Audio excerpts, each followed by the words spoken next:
नमस्कार दोस्तों। आज हम आपके लिए भाद्रपद चौथ माह की सच्ची कहानी लेकर आए हैं। एक बुढ़िया माई के बछालिया नाम का बेटा था। बुढ़िया माई अपने बेटे के लिए 12 महीने की चारों चौथ करती थी। बेटा लकड़ी लेकर आता और दोनों माँ बेटा उनको बेचकर गुजारा चलाते थे। बुढ़िया माई रोजाना लकड़ी में से 2 लकड़ी रख लेती और चौथ के दिन बेटे से छुपकर बेचकर सामान लाती और 5 पुआ बनाती थी। एक पुआ गणेश जी महाराज को, एक चौथ माता को चढ़ाती, एक ब्राह्मण को, एक अपने बेटे को खिलाती और एक पुआ खुद खाती थी। एक चौथ के दिन बेटा अपनी पड़ोसन के घर गया। वह पुआ बना रही थी। जब उसने पूछा कि आज क्या है जो पुए बना रखे हैं, तब वह बोली, मैंने तो आज ही बनाए हैं, पर तेरी माँ तो चारों चौथ को पुए बनाती है। उसने जाकर माँ से पूछा, तो माँ तू रोज पुए बनाती है, मैं इतनी मेहनत से कमाता हूँ। बुढ़िया माई बोली, मैं तो चौथ माता का व्रत करती हूँ। वह बोला कि तू मुझे रख ले या तू चौथ माता को ही रख ले। बुढ़िया माई बोली, मैं तो तेरे लिए ही चौथ का व्रत करती हूँ, इसलिए मैं तुझे छोड़ सकती हूँ, पर चौथ माता को नहीं।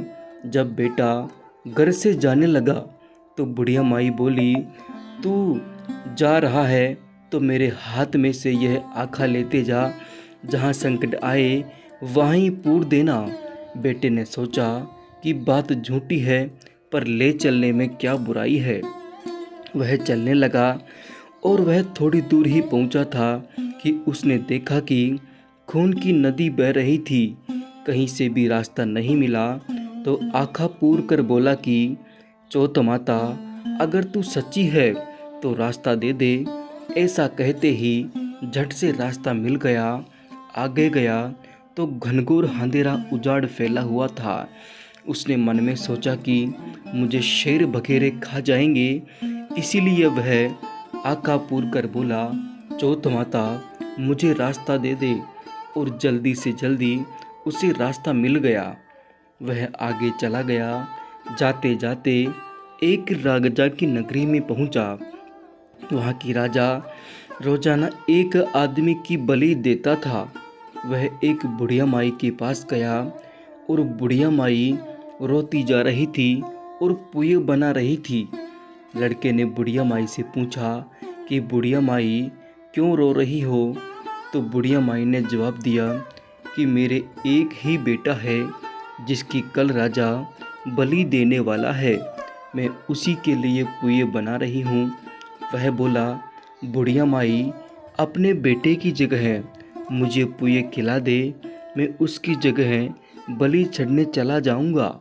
तो बुढ़िया माई ने कहा, मैं दूसरे के पुत्र को कैसे भेज सकती हूँ? लेकिन वह नहीं माना। तो बुढ़िया माई ने उसको पुए खिला दिए। अगले दिन जब राजा का संदेश आया तो बुढ़िया माई ने सोचा कि मैं दूसरे के बेटे को बलि चढ़ने के लिए भेज सकती हूँ, मैं ऐसा नहीं कर सकती। लेकिन बाहर की आवाज़ सुनकर वह जाग गया और राजा के आदमियों के साथ चला गया।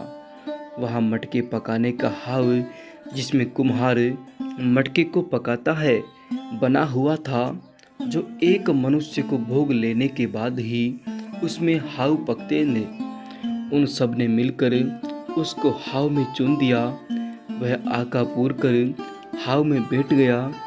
एक दिन में ही हाव पक गया और मिट्टी के घड़े सोने चांदी के बन गए।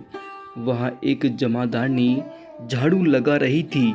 तब झाड़ू से एक कंकड़ उछलकर उन बर्तनों में जा टकराया।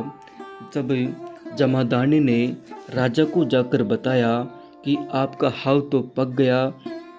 तब राजा ने सोचा कि हाव तो 8 दिन में पकता है, आज एक दिन में ही कैसे पक गया। तब राजा देखा तो वहाँ तो मिट्टी के मटके की जगह हीरे मोती और सोने चांदी के कलश हो गए। अंदर से आवाज़ आई कि धीरे से उतारो, अंदर आदमी है। आवाज़ को सुनकर राजा के आदमी डर गए कि अंदर कौन सा भूत प्रेत आ गया। फिर वह बोला, डरो मत, मैं तो सिर्फ एक आदमी हूँ जिसको तुमने अंदर चुना था। देखा तो अंदर हरे ज्वारे उग रहे थे। राजा ने पूछा कि तू अंदर जीवित कैसे बच गया? तब उसने बताया कि मेरी माँ चौथ का व्रत करती है। जब मैं घर से निकला तो मेरी माँ ने मुझे आंखें दिए थे। मैं उन्हीं को पूर कर बैठ गया और चौथ माता के कारण बच गया। तब राजा ने कहा कि तेरे तो एक घोड़े पर बैठा कर सांकल बांध देता हूँ। यदि वह सांकल खुलकर मेरे बंध जाएगी तो मैं चौथ माता को सच्ची मानूंगा। तब आके पूर कर बैठ गया। चौथ माता से कहने लगा, हे चौथ माता, अब तू ही मेरी लाज बचाना। तब सांकल खुलकर राजा के बंध गई। राजा ने अपनी बेटी की शादी उस लड़के से कर दी और बहुत सा धन दौलत देकर विदा किया। पड़ोसन बोली कि माई, तेरे बहू बेटे आए हैं। जब छत पर चढ़कर देखा तो सच में बहू बेटे आ रहे थे। हे चौथ माता, जैसे आपने बुढ़िया और उसके बेटे पर कृपा बनाई, वैसे सभी पर कृपा बनाना। भादवा की चौथ माता की कहानी कहने वाले और सुनने वाले और हुंकारा भरने वाले पर अपनी कृपा रखना। लब से बेटे लब की पाड़, तब से बेटे तब की पाड़, मैं बेटे हर की पाड़। लब से न लब को फल दीजो, तब से न तब को फल दीजो।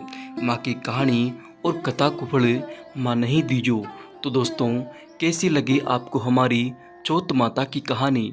अगर आपको कहानी अच्छी लगी तो चैनल को ज़रूर सब्सक्राइब करें। नमस्कार दोस्तों।